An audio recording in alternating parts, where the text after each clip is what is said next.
Hello everyone, today in this video we'll fight against the utmost character of our world around us, and today we will talk about national uprisings. Not only Polish ones, because out of the European nations, modern nations, I guess we have one of the largest number of cumulated uprising during the last, let's say, more than 2 centuries. Let's start from Kościuszko's insurrection in 1794, later November uprising 1830, later January uprising 1863, the beginning dates, and later very successful Greater Poland uprising, later horribly mistaken Warsaw uprising, and some people call the activity of so-called Kursk soldiers, Polish underground anti-communist actions by the remaining Polish forces formed first against German occupation and also Soviet, later again against Soviet occupation.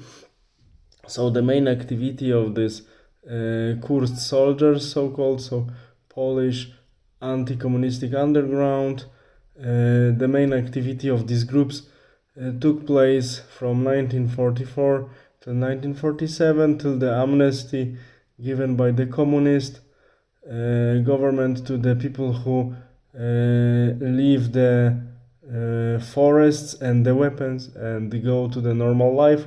Of course, very often this amnesty was later violated after these people gave up and went to the normal civilian life. But the final one, the Kursk soldier, was killed in 1963.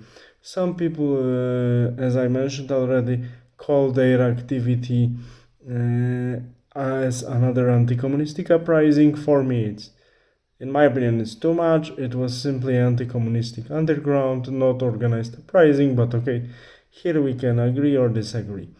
And one thing I really don't like in our historiography and also political use of historical facts is that we celebrate so much the uprisings that were not victorious, really disastrous, like January uprising especially, and Warsaw uprising from 1944, since that took place since 1st of August 44 till 2nd or 3rd October 1944. Sources give these two dates, and I really don't like that we celebrate the failures and so-called Gloria Victis mode, so glory to the one who were defeated. Okay, we have to remember about them because they sacrificed for the common good, for the fatherland and so on, I understand. But I think having victorious uprising a little bit more than 100 years ago, so quite fresh, Greater Poland uprising, we should celebrate it more and be proud of it even more. Here we have very good example of our Polish internal neighbors, as some people say. I would say maybe not internal neighbors, but our religious community, which was for and still is for many centuries, for about 1000 years, a member of our society, Jewish community.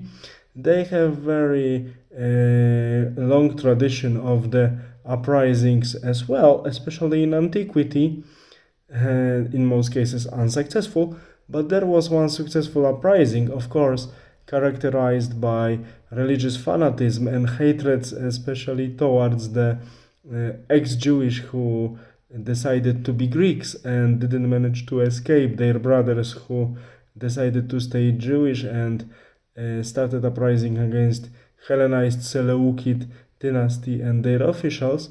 But this victorious uprising of Jewish people, with the help of Romans and so on, of course, but victorious for Jewish side, is still in the form of Hanukkah religious celebration, celebrated by Jews all over the world, and they are really proud of this victorious uprising, and they are not so happy to commemorate other ones, with the exception of some events, like in case of Masada Mountain.